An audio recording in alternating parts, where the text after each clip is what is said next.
Hi Manidasan மணிதீஸ், welcome to Mugai academy.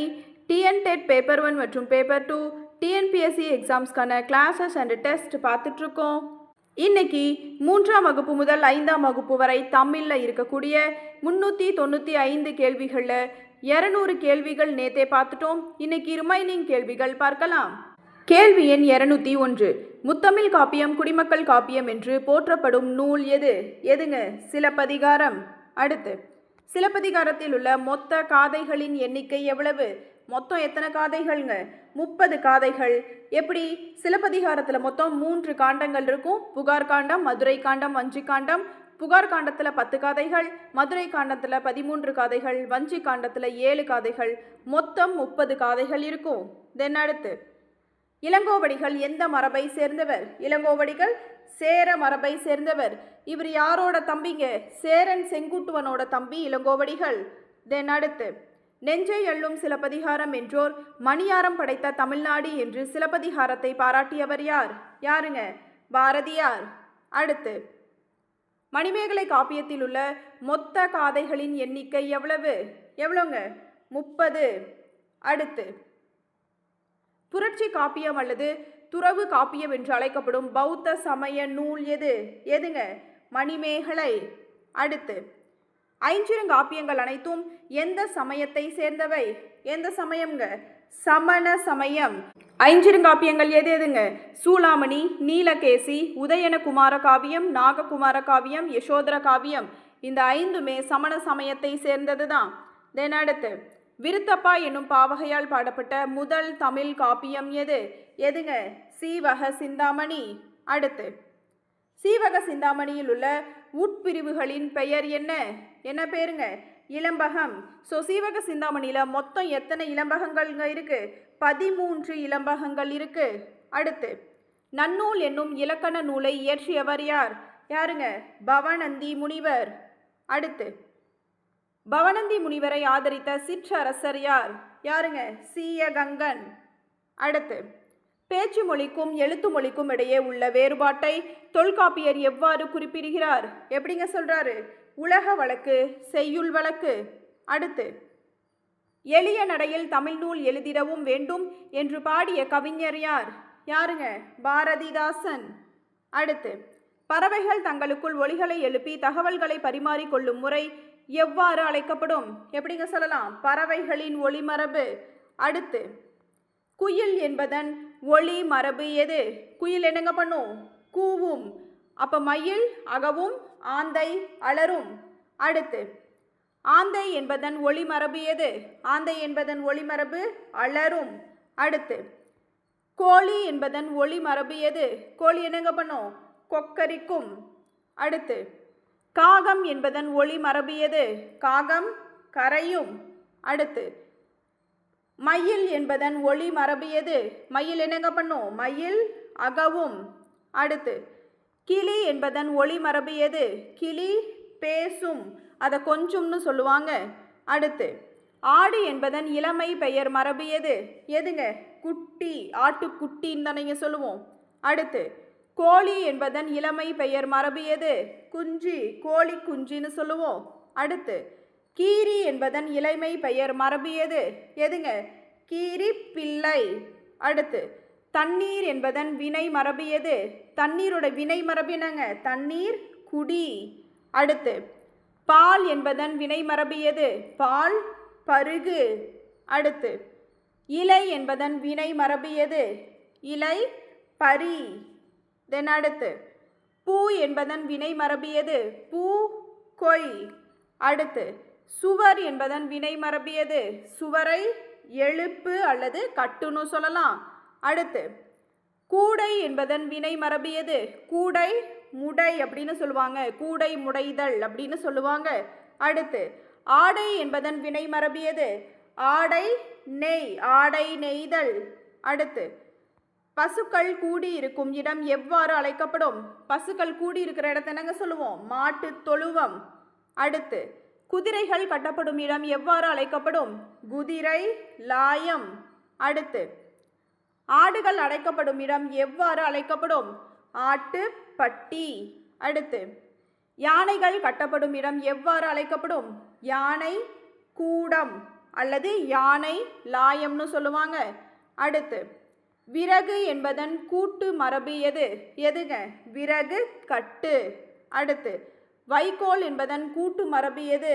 வைக்கோல் போர். அடுத்து கல் என்பதன் கூட்டு மரபு எது? குவியல். அடுத்து பழம் என்பதன் கூட்டு மரபு எது? பழக்குலை. வாழைப்பழம்லாம் இருந்ததுன்னா அது எப்படிங்க சீப்பு சீப்பாக இருக்கிறது எப்படிங்க சொல்லுவோம்? வாழைப்பழக்குலை அப்படின்னு தான் சொல்லுவோம். அடுத்து புல் என்பதன் கூட்டு மரபு எது?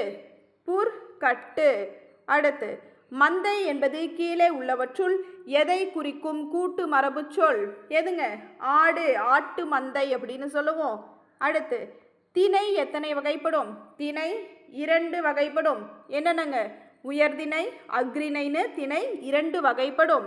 அடுத்து மக்கள், தேவர், நரகர் ஆகியோரை எந்த திணையின் கீழ் அடக்குவர்? எதுலைங்க சொல்லலாம்? உயர்திணை.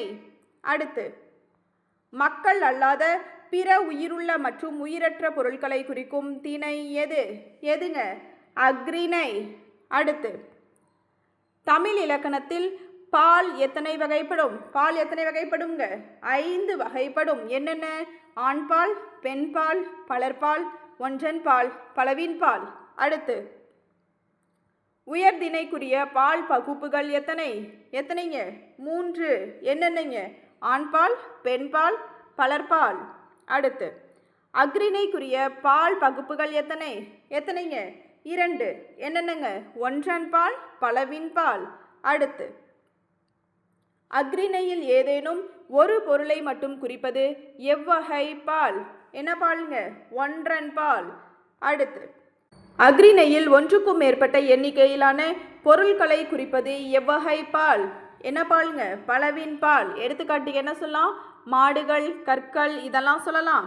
அடுத்து வந்தார்கள் என்பது எவ்வகை பால் பகுப்பை சேர்ந்தது? வந்தார்கள் என்பது பலர்பால்.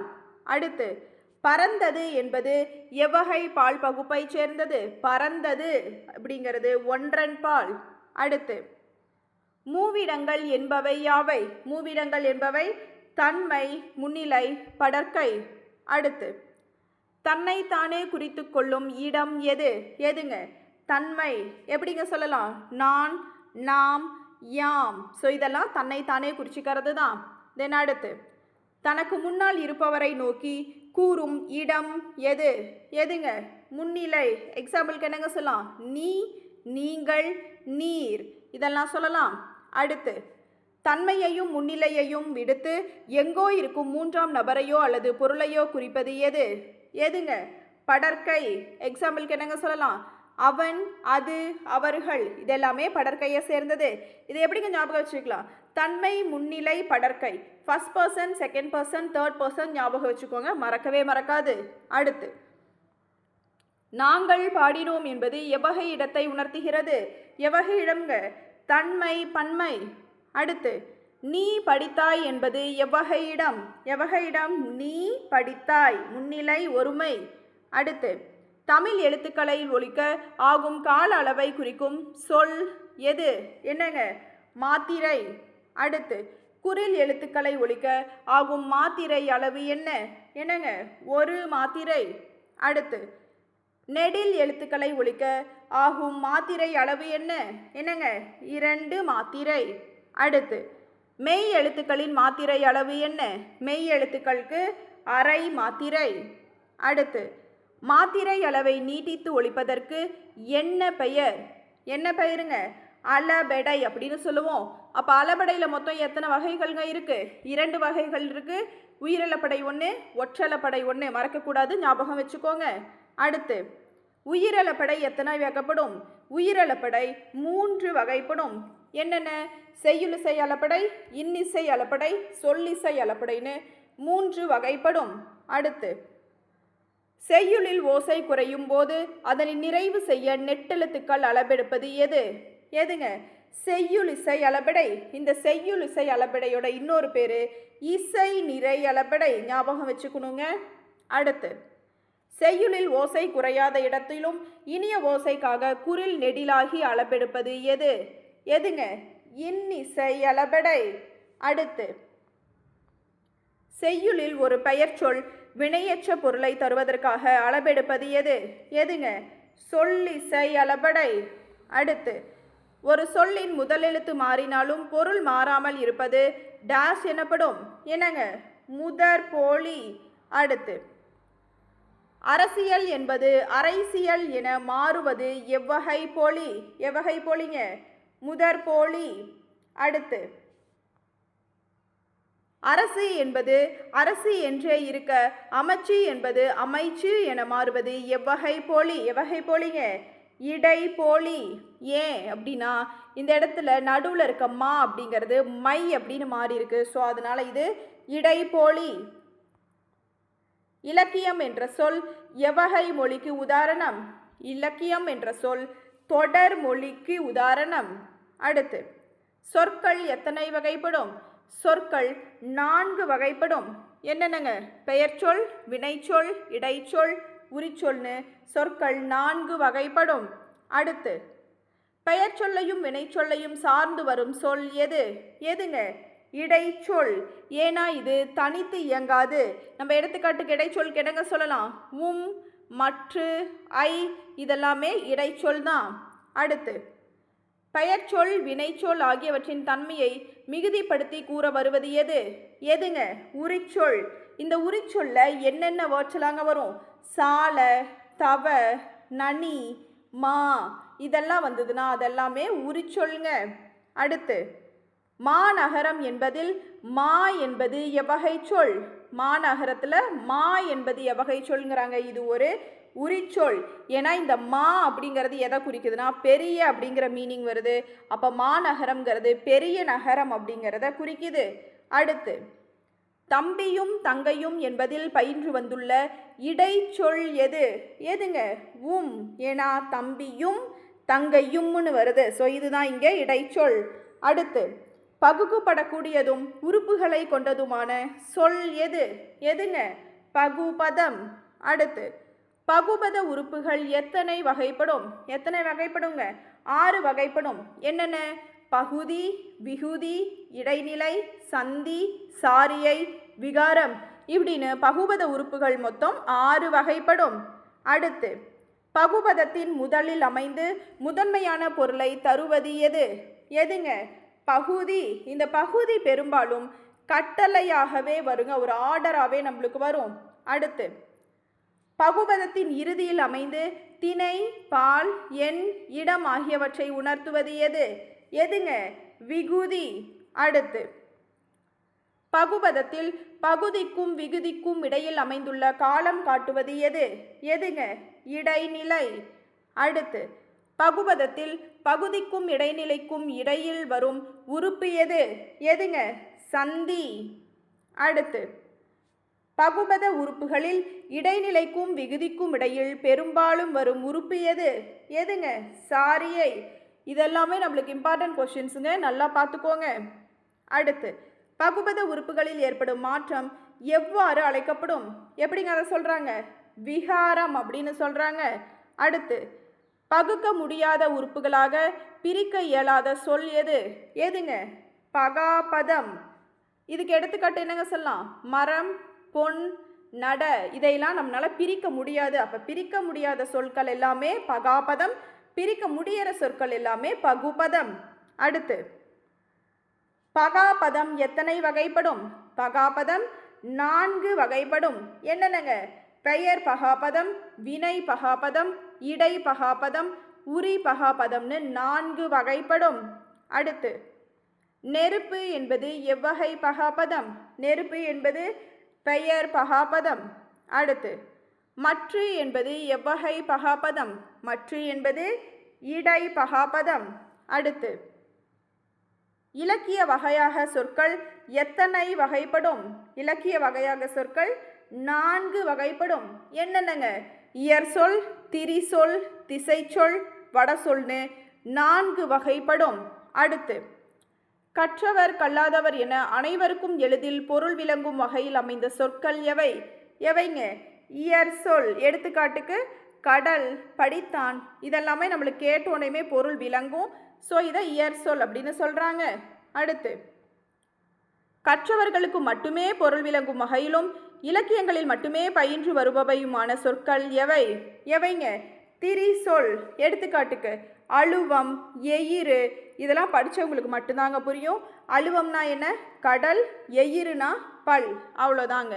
அடுத்து, வடமொழி தவிர பிற மொழிகளிலிருந்து தமிழில் வந்து வழங்கும் சொற்கள் எவை? எவைங்க? திசை சொல். எடுத்துக்காட்டுக்கு சாவி, சன்னல், கேணி.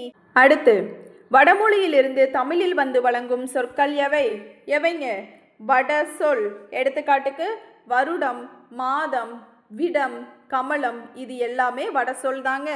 அடுத்து, பெற்றம் என்பது எவ்வகை இலக்கிய வகை சொல்? பெற்றம் என்பது ஒரு திசை சொல் அப்படின்னு சொல்றாங்க. பண்டை காலத்தில் கொடுந்தமிழ் நாட்டு மக்கள் பசுவை பெற்றம் என்றனர். பசுவை பார்த்து என்னங்க சொன்னாங்க? பெற்றம் அப்படின்னு சொல்லியிருக்காங்க. அடுத்து, வட சொற்கள் எத்தனை வகைப்படும்? வட சொற்கள் 2 வகைப்படும். என்னென்னங்க? தற்சமம், தற்பவம் என வட சொற்கள் 2 வகைப்படும். அடுத்து, வடமொழி எழுத்துக்களை மாற்றி தமிழ் எழுத்துக்களாக மாற்றி எழுதுவது எவ்வாறு அழைக்கப்படும்? எப்படிங்க சொல்லுவோம்? தற்பவம் அப்படின்னு சொல்லுவோம். எக்ஸாம்பிளுக்கு என்னங்க சொல்லலாம்? நம்ம லட்சுமி அப்படின்னு தான் சொல்லுவோம். ஆனால் அதில் வடமொழி எழுத்து சேர்த்து இப்போ என்னங்க ப்ரொனவுன்ஸ் பண்ணுறோம்? லட்சுமி அப்படின்னு எழுதுகிறோம். அதே மாதிரி விஷம, விடம் அப்படிங்கிறது தான் தமிழ் சொல். வடமொழி எழுத்து சேர்த்து இப்போ விஷம் அப்படின்னு சொல்கிறோம். இதெல்லாம் தாங்க. தென் அடுத்து, வடமொழியில் உள்ள சொற்களை அப்படியே எவ்வித மாற்றமும் இன்றி தமிழில் பயன்படுத்துவது எது? எதுங்க? தற்சமம். எடுத்துக்காட்டுக்கு கமலம், காரணம், இது எல்லாமே வடமொழியில் உள்ள சொற்களை நம்ம அப்படியே எந்த விதமான மாற்றமும் இல்லாமல் தமிழில் பயன்படுத்திட்டு இருக்கோம். அடுத்து, செய்யுளின் ஓசை குறையாத இடத்திலும் இனிய ஓசைக்காக உயிர் எழுத்து நீண்டு ஒலிப்பது டேஷ் எனப்படும். எப்படிங்க சொல்லலாம்? இன்னிசை அளப்படை. இதெல்லாம் ரொம்ப இம்பார்ட்டண்ட்டான லைன்ஸுங்க, நல்லா பார்த்துக்கோங்க. அடுத்து, நெடுநா நாவே நல்வளம் பழுக்க. இத்தொடரில் நா என்பது எவ்வகை சொல்? எவ்வகை சொல்லுங்க? ஓர் எழுத்து ஒரு மொழி. இங்கே நாவோட மீனிங் என்னங்க? நாக்கு. அடுத்து, நன்னூலின்படி தமிழில் உள்ள ஓரெழுத்து ஒரு மொழிகளின் மொத்த எண்ணிக்கை எவ்வளவு? எத்தனைங்க? 42. அடுத்து, தமிழில் உள்ள 42 ஓரெழுத்து ஒரு மொழிகளில் குறில் எழுத்துக்கள் எத்தனை உள்ளன? எத்தனைங்க இருக்குது? 2 இருக்குது. எதுங்க? நோவும் தூவும் மட்டும்தான் குறில் எழுத்துக்கள். தென் அடுத்து, கேள்வி எண் 300. நோ என்னும் ஓரெழுத்து ஒரு மொழியின் பொருள் என்ன? நோ அப்படின்னா நோய் அல்லது துன்பம் அப்படின்னு சொல்லலாம். அடுத்து, தூ என்னும் ஓரெழுத்து ஒரு மொழியின் பொருள் என்ன? என்னங்க? தூணா உன். அடுத்து, கோ என்னும் ஓரெழுத்து ஒரு மொழியின் பொருள் என்ன? கோ அப்படின்னா அரசன் அப்படின்னு சொல்கிறாங்க. ஆனால் கோக்கு அரசன், பசு, உலகம், இது எல்லாமே வருதுங்க. இதில் முதன்மையான பொருள் வந்து அரசன்கிறதுனால இங்கே அரசன் நான் சூஸ் பண்ணியிருக்கேன். அடுத்து, மே என்னும் ஓரெழுத்து ஒரு மொழியின் பொருள் என்ன? என்னங்க? அன்பு அல்லது மேல்னு சொல்லலாம். அடுத்து, மீ என்னும் ஓரெழுத்து ஒரு மொழியின் பொருள் என்ன? மீனா மேலே அல்லது வான் அப்படிங்கிற பொருள் வரும்.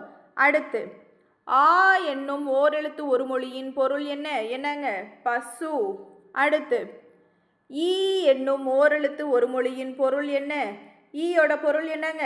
கொடுன்னு சொல்லலாம். ஈதல், கொடுத்தல்னு சொல்லலாம், அல்லது ஒரு பூச்சியை சொல்லலாம். அடுத்து, கா என்னும் ஓரெழுத்து ஒரு மொழியின் பொருள் என்ன? கானா சோலை. அடுத்து, சே என்னும் ஓரெழுத்து ஒரு மொழியின் பொருள் என்ன? என்னங்க? உயர்வு. அடுத்து, சோ என்னும் ஓரெழுத்து ஒரு மொழியின் பொருள் என்ன? சோனா அரண் அல்லது மதில்னு சொல்லலாம். அடுத்து, நை என்னும் ஓரெழுத்து ஒரு மொழியின் பொருள் என்ன? நைனா இழிவு. அடுத்து, நோ என்னும் ஓரெழுத்து ஒரு மொழியின் பொருள் என்ன? என்னங்க? நோ அப்படின்னா துன்பம். அடுத்து, பாகன் என்பது எவ்வகை பெயர் சொல்? பாகன் என்பது ஒரு பொருள் பெயர். இது உயர்திணை பொருள் பெயர்னு சொல்லலாம். அடுத்து, படித்தல் என்பது எவ்வகை பெயர் சொல்? படித்தல் அப்படிங்கிறது ஒரு தொழிற்பெயர். ஏன்னா இந்த இடத்துல பாருங்க அல் வந்திருக்கு. அடுத்து, வெண்மை என்பது எவ்வகை பெயர் சொல்? வெண்மை அப்படிங்கிறது பண்பு பெயர். ஏன்னா அந்த வெண்மைங்கிறது இங்கே குணத்தை குறிக்குது. ஸோ அதை பண்பு பெயர்னு சொல்கிறோம். அடுத்து, சித்திரை என்பது எவ்வகை பெயர் சொல்? சித்திரை அப்படிங்கிறது ஒரு காலப்பெயர். அடுத்து மதுரை என்பது எவ்வகை பெயர் சொல்? மதுரை அப்படிங்கிறது ஒரு இடப்பெயர். அடுத்து கிளை என்பது எவ்வகை பெயர் சொல்? கிளை அப்படிங்கிறது சினை பெயருங்க. கிளை அப்படிங்கிறது மரத்தோட உறுப்பை குறிக்குது, அதனால அது சினை பெயர். அடுத்து பறவை என்பது எவ்வகை பெயர்? பறவை என்பது ஒரு காரண பொதுப்பெயர். அடுத்து மரம் என்பது எவ்வகை பெயர்? மரம் என்பது இடுகுறி பொதுப்பெயர். அடுத்து மாமரம் என்பது எவ்வகை பெயர்? எவ்வகை பேருங்க? இடுகுறி சிறப்பு பெயர். அடுத்து முக்கணி என்று அழைக்கப்படும் கனிகள் எவை? எவைங்க? மா, பலா, வாழை. அடுத்து தமிழ்நாட்டின் நெற்களஞ்சியம் என்று அழைக்கப்படும் மாவட்டம் எது? எதுங்க? தஞ்சாவூர். அடுத்து மூதுரை என்ற சொல்லின் பொருள் என்ன? என்னங்க பொருள்? மூத்தோர் கூறும் அறிவுரை. அடுத்து மன்னனும் மாசற கற்றோனும் சீர்தூக்கின் மன்னனின் கற்றோன் சிறப்புடையன் இவ்வரி இடம்பெற்றுள்ள நூல் எது? எதுங்க? மூதுரை. எழுதினவங்க யாருங்க? ஔவையார். அடுத்து துன்பத்தை பொறுத்து கொள்ளும் பண்பை டேஸ் என்பர். என்னங்க சொல்லுவாங்க? அடக்கம் அல்லது பொறுமைன்னு சொல்லுவாங்க. அடுத்து அடக்கம் உடையார் அறிவிலர் என்றெண்ணி கடக்க கருத வேண்டாம். இப்பாடலில் கடக்க என்பதன் பொருள் என்ன? என்னங்க? வெல்ல, வெற்றி பெற அப்படிங்கிறது இதோட பொருள். அடுத்து மடையில் ஓடுகின்ற நீரில் சிறிய மீன்கள் ஓடிக்கொண்டிருக்க கொக்கானது தனக்கு இரையாக கூடிய பெரிய மீன் வரும் வரை எதற்காக காத்திருக்கும்? அமைதியாக அடக்கத்துடன் காத்திருக்கும். அடுத்து துன்பம் வெல்லும் கல்வி என்னும் பாடலின் ஆசிரியர் யார்? யாருங்க? பட்டுக்கோட்டை கல்யாண சுந்தரனார். அடுத்து மக்கள் கவிஞர் என்று சிறப்பாக அழைக்கப்படுபவர் யார்? யாருங்க? பட்டுக்கோட்டை கல்யாண சுந்தரனார். அடுத்து எளிய தமிழில் சமூக சீர்திருத்த கருத்துக்களை வலியுறுத்தி பாடியவர் யார்? யாருங்க? பட்டுக்கோட்டை கல்யாண சுந்தரனார். இதெல்லாம் உங்களுக்கு பார்க்குறதுக்கு ஈஸியாக தெரியுங்க. நம்ம எக்ஸாமில் எந்த இடத்துல விடுவோம் அப்படின்னாவே இந்த மாதிரி ஈஸியான கொஷின்ஸில் தாங்க விட்டுட்டு வரோம். ஸோ நல்லா பார்த்துக்கோங்க. அடுத்து தன்மானம் இல்லாத கோழைகளுடன் டேஷ் கூடாது என்று பட்டுக்கோட்டையார் கூறுகிறார். சேரக்கூடாது என்று கூறுகிறார். அடுத்து காமராசரின் மறைவுக்கு பின் அவருக்கு வழங்கப்பட்ட உயரிய விருது எது? எதுங்க? பாரத ரத்னா விருது. எப்பங்க கொடுத்தாங்க? 1976 கொடுத்துருக்காங்க. அடுத்து காமராசர் முதலமைச்சராக பதவியேற்ற காலத்தில் எத்தனை தொடக்கப் பள்ளிகள் மூடப்பட்டிருந்தன? எத்தனைங்க? 6000. அடுத்து பள்ளி குழந்தைகளுக்கு இலவச மதிய உணவு திட்டத்தை அறிமுகப்படுத்தியவர் யார்? யாருங்க? பெருந்தலைவர் காமராசர். இதில் நம்மளுக்கு 2 டவுட் இருக்குங்க. மதிய உணவு திட்டத்தை கொண்டு வந்தவர் யார்? சத்துணவு திட்டத்தை கொண்டு வந்தவர் யாருன்னு. காமராசர் மதிய உணவு திட்டத்தை கொண்டு வந்தவருங்க. எம்ஜிஆர் காலத்தில் அதை சத்துணவு திட்டமாக மாற்றிருக்கிறாங்க, அவ்வளோதாங்க. தென் அடுத்து பள்ளிகளில் சீருடை திட்டம் அறிமுகப்படுத்தியவர் யார்? யாருங்க? காமராசர். அடுத்து கல்வி கண் திறந்தவர் என்று காமராசரை மனதார பாராட்டியவர் யார்? யாருங்க? தந்தை பெரியார். அடுத்து காமராசரின் சிறப்பு பெயர்களுள் தவறானது எது? எதுங்க? கவி சக்கரவர்த்தி. ஏன்னா இங்கே கவி சக்கரவர்த்தின்னு யாரைங்க சொல்லுவோம்? கம்பரை தான் சொல்லுவோம். அடுத்து காமராசர் பல்கலைக்கழகம் எங்கு அமைந்துள்ளது? எங்கெங்க இருக்கு? மதுரை. அடுத்து ஆசியாவிலேயே மிகப்பெரிய நூலகம் எங்குள்ளது? எங்கெங்க இருக்கு? சீனாவில் இருக்கு. இந்தியாவில் 2வது பெரிய நூலகம் இருக்குங்க. அது எங்கே அப்படின்னா சென்னை அண்ணா நூற்றாண்டு நூலகம். அடுத்து இந்திய நூலக அறிவியலின் தந்தை என்று அழைக்கப்படுபவர் யார்? யாருங்க? ரா அரங்கநாதன். அடுத்து சென்னை அண்ணா நூற்றாண்டு நூலகத்தின் பரப்பளவு எவ்வளோங்க? 8 ஏக்கர் பரப்பளவு. அதே மாதிரி 8 அடுக்குகளையும் கொண்டது. அடுத்து அண்ணா நூற்றாண்டு நூலகத்தில் சொந்த நூல் படிப்பகம் மற்றும் பிரெய்லி நூலகம் எந்த அடுக்கில் அமைந்துள்ளது? எங்கேங்க? தரைத்தளம், கிரவுண்ட் ஃப்ளோரில். அடுத்து நூலகத்தில் படித்து உயர்நிலை அடைந்தவர்களுள் தவறானவர் யார்? யாருங்க? அறிஞர் அண்ணா, நல்வழி கவிஞர். ஏன்னா யாரெல்லாங்க நூலகத்தில் படித்து உயர்நிலை அடைந்தவர்கள்? காரல் மார்க்ஸ், காந்தி, நேரு, அண்ணா இவர்கள் எல்லாமே நூலகம் மூலம்தான் உயர்ந்தவர்கள். அடுத்து ஆசாரக்கோவையின் ஆசிரியர் பெருவாயின் முள்ளியார் பிறந்த ஊர் எது? எதுங்க? கயத்தூர். அடுத்து, ஆசாரம் என்ற சொல்லின் பொருள் என்ன? ஆசாரம்னா நல்லொழுக்கம். அப்போ ஆசாரக்கோவைனா நல்லொழுக்கங்களின் தொகுப்பு.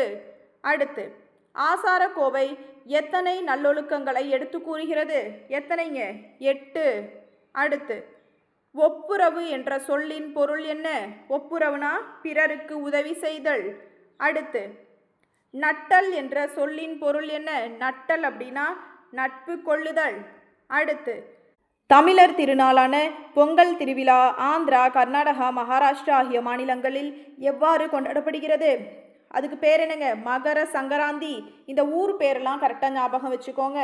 அடுத்து, பொங்கல் திருவிழா பஞ்சாப் மாநிலத்தில் எவ்வாறு கொண்டாடப்படுகிறது?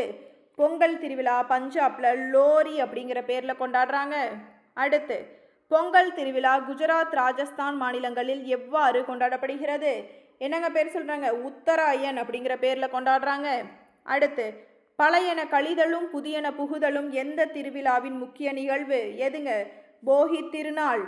அடுத்து, போகி திருநாள் பண்டைய காலத்தில் எந்த கடவுளை வழிபட இந்திர விழாவாக கொண்டாடப்பட்டது? எந்த கடவுளுங்க? மலை கடவுள். அடுத்து, திருவள்ளுவர் ஆண்டு எப்பொழுது தொடங்குகிறது? எப்பங்க? தை முதல் நாள். அடுத்து, திருவள்ளுவர் பிறந்த ஆண்டு கிமு டேஷ் என்று கணக்கிடப்பட்டுள்ளது. கிமு 31 என கணக்கிடப்பட்டுள்ளது. அடுத்து, மாடு என்ற சொல்லுக்கு தமிழ் பேரகராதியில் உள்ள மற்றொரு பொருள் என்ன? மாடு அப்படின்னா செல்வம் அப்படின்னு சொல்லுவாங்க. அடுத்து, மஞ்சு விரட்டு, எருதுகட்டு என்று அழைக்கப்படும் தமிழரின் வீர விளையாட்டு எது? எதுங்க? ஜல்லிக்கட்டு. அடுத்து, மாமல்லபுரத்தில் அர்ஜுனன் தபசு பாறையில் எத்தனைக்கும் மேற்பட்ட சிற்பங்கள் செதுக்கப்பட்டுள்ளன? எத்தனைங்க? 150க்கும் மேற்பட்ட சிற்பங்கள் செதுக்கப்பட்டுள்ளன. அடுத்து, தமிழகத்தின் மிகப்பெரிய ஒற்றைக்கல் பாறை சிற்ப கோவில் எங்குள்ளது? எங்கெங்க இருக்கு? மாமல்லபுரம். அடுத்து, அர்ஜுனன் தபசு பாறையில் உள்ள 2 பெரிய பாறைகளுக்கு இடையே நீர் வழிந்தோடி வரும் காட்சி எவ்வாறு அழைக்கப்படுகிறது? எப்படிங்க சொல்லுவாங்க? ஆகாய கங்கை. அடுத்து, விளையாட்டுத்துறையின் தந்தை என்று தமிழ்நாட்டு பாடநூல்களில் போற்றப்படும் மாமல்லன் எந்த கலையில் சிறந்தவன்? எந்த கலையில்ங்க? மற்போர். அடுத்து, மயங்கொலி எழுத்துக்களில் நாவின் 2 பக்கங்கள் தடித்து மேல்வாயின் நடுப்பகுதியை தடவுவதால் தோன்றும் எழுத்து எது? எதுங்க? லா. அடுத்து, தமிழின் சிறப்பெழுத்து என்று அழைக்கப்படும் மயங்கொலி எழுத்து எது? எதுங்க? லா. அடுத்து, விலை என்ற சொல்லின் பொருள் என்ன? விலை அப்படிங்கிறது பொருளின் மதிப்பை குறிக்கிறது. அடுத்து, விலை என்ற சொல்லின் பொருள் எது? விலை அப்படின்னா விரும்பு. அடுத்து, விலை என்ற சொல்லின் பொருள் எது? என்னங்க? உண்டாக்குதல், விளைச்சல். அடுத்து, இலை தாவரத்தின் பகுதி. இலை என்பதன் பொருள் மெலிந்து போதல் எனில் இலை என்பதன் பொருள் என்ன? என்னங்க? நூல் இலை அல்லது ஆபரம்னு சொல்லுவாங்க. அடுத்து, நாட்டுப்புற பாடல்களை டாஸ் இலக்கியம் என்றும் கூறுவர். எப்படிங்க சொல்லுவாங்க? வாய்மொழி இலக்கியம் என்றும் கூறுவர். அடுத்து, காமராசருக்கு சென்னை மெரினா கடற்கரையில் சிலை நிறுவப்பட்டதன் நோக்கம் என்ன? என்னங்க நோக்கம்? அவரது கல்வி மற்றும் பொது சேவையை பாராட்டி. அடுத்து, பண்டமாற்று வணிகம் என்பது என்ன? ஒரு பொருளை கொடுத்து பிற பொருளை பெறுவது பண்டமாற்று வணிகம் எனப்படும். அடுத்து, பழங்காலத்தில் வணிகர்கள் தங்களது பொருட்களை வண்டிகளில் ஏற்றி வெளியூருக்கு குழுவாக செல்வர். இக்குழுவின் பெயர் என்ன? வணிக சாத்து. அடுத்து, கடல் வழியாக பொருட்களை அனுப்பவும் வரவழைக்கவும் பயன்படுத்தப்படும் வாகனங்கள் எவை? எவைங்க? கப்பல், தோணி, நாவாய், வங்கம். அடுத்து, கப்பல்கள் வந்து நிற்கும் இடங்கள் டாஷ் எனப்படும். கப்பல்கள் வந்து நிற்கும் இடங்கள் துறைமுகங்கள் எனப்படும். அடுத்து, துறைமுக நகரங்கள் பழங்காலத்தில் எவ்வாறு அழைக்கப்பட்டன? எப்படிங்க சொல்லுவாங்க? பட்டினம், பாக்கம். அடுத்து, தமிழ்நாட்டின் தலை சிறந்த துறைமுக நகரமாக சங்க காலத்தில் விளங்கியது எது? எதுங்க? பூம்புகார், காவிரி பூம்பட்டினம். அடுத்து, தன்னாடு விளைந்த வெண்ணெல் தந்து பிறநாட்டு உப்பின் கொள்ளை சாற்றி இவ்வரி இடம்பெற்றுள்ள நூல் எது? எதுங்க? நற்றிணை. அடுத்து, பாலோடு வந்து கூலோடு பெயரும் வணிகம் பற்றிய இவ்வரி இடம்பெற்றுள்ள நூல் எது? எதுங்க? குறுந்தொகை. அடுத்து, பொன்னோடு வந்து கரியோடு பெயரும் இவ்வரி இடம்பெற்றுள்ள நூல் எது? எதுங்க? அகநானூறு. இதில் கரி அப்படிங்கிறது மிளக குறிக்குதுங்க. அடுத்து, வணிகர்களை பாராட்டி நடுவு நின்ற நன்னெஞ்சினோர் என்று கூறும் நூல் எது? எதுங்க? பட்டினப்பாலை. அடுத்து, வாணிகம் செய்வார்க்கு வாணிகம் பேணி பிறவும் தமபோல் செய்யின் நேர்மையான வணிகத்தை போற்றும் இக்குறள் யாருடையது? யாருதுங்க? திருவள்ளுவர். அடுத்து, சீனத்திலிருந்து தமிழ்நாட்டிற்கு இறக்குமதி செய்யப்பட்ட பொருட்கள் எவை? எவைங்க? கண்ணாடி, கற்பூரம், பட்டு. அடுத்து, தமிழ்நாட்டில் இருந்து பிற நாடுகளுக்கு ஏற்றுமதி செய்யப்பட்ட பொருட்கள் எவை? எவைங்க? தேக்கு, மயில் தோகை, இஞ்சி, மிளகு, சந்தனம். அடுத்து, சிறிய அளவில் முதலீடு செய்து பொருட்களை வாங்கி நுகர்வோரிடம் நேரடியாக விற்பனை செய்பவர்கள் யார்? யாருங்க? சில்லறை வணிகர்கள். அடுத்து, சுட்டெழுத்துகளில் அண்மை சுட்டுக்குரிய எழுத்து எது? எதுங்க? இ. இவன், இது. இதெல்லாம் தான் இதுக்கு எடுத்துக்காட்டு. அடுத்து, சுட்டெழுத்துகளில் சேய்மை சுட்டுக்குரிய எழுத்து எது? எதுங்க? ஆ. அவன், அது. இதெல்லாம் சேய்மை சுட்டு. அடுத்து, அண்மை சுட்டிற்கும் சேய்மை சுட்டிற்கும் இடையில் உள்ள பொருளை சுட்ட பழங்காலத்தில் பயன்படுத்தப்பட்ட தற்போது வழக்கொழிந்த சுட்டெழுத்து எது? எதுங்க? ஊ.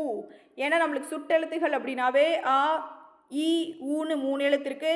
அதில் ஆவும் ஈ மட்டும்தான் இப்போ யூஸ் பண்ணிட்டு இருக்கோம். ஊ இப்போ யூஸ் பண்ணுறதில்ல. அடுத்து, வினா எழுத்துக்களில் சொல்லின் முதலில் மட்டும் வரும் எழுத்துக்கள் எவை? எவைங்க? ஏ, யா. எடுத்துக்காட்டு, எங்கு, யாருடைய. அடுத்து, வினா எழுத்துக்களில் சொல்லின் இறுதியில் மட்டும் வரும் எழுத்துக்கள் எவை? எவைங்க? ஆ, ஓ. எடுத்துக்காட்டுக்கு, பேசலாமா, தெரியுமோ.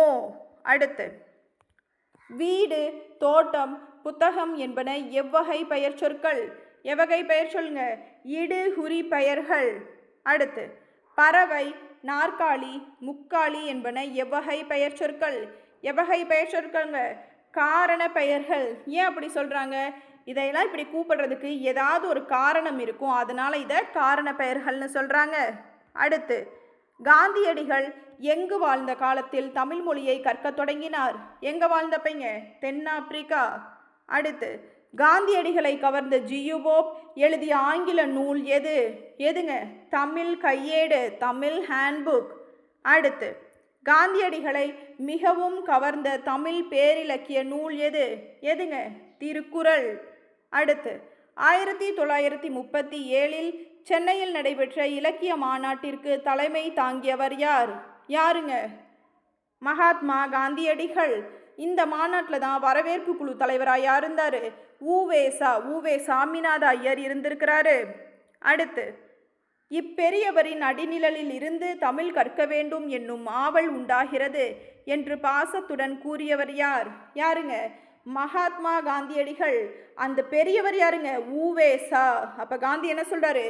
உவேசா அடிநிழலில் இருந்து தமிழ் கற்க வேண்டும் என்னும் ஆவல் உண்டாகிறது அப்படின்னு மகாத்மா காந்தியடிகளே சொல்லியிருக்கிறாரு. மொத்தமாக தமிழில் 3ஆம் வகுப்புலேருந்து 5ஆம் வகுப்பு வரைக்கும் 395 கேள்விகள் பார்த்துருக்குறோங்க. புக்கில் லைன் பை லைன் தேடி கொஷின்ஸ் எடுத்திருக்கோம். இதை பார்த்தீங்கன்னாவே போதுமானது. உங்களுக்கு எக்ஸாமுக்கு புக்ஸ் எடுத்து படிக்கணும் அப்படிங்கிற அவசியமே கிடையாது. இந்த கிளாஸ் உங்களுக்கு யூஸ்ஃபுல்லாக இருந்தால் முகை அகாடமிக்கு ஒரு லைக் மற்றும் ஒரு சப்ஸ்கிரைப் பண்ணுங்கள். உங்கள் ஃப்ரெண்ட்ஸுக்கு ஷேர் பண்ணி விடுங்க. Keep learning, keep growing, keep winning. Thank you.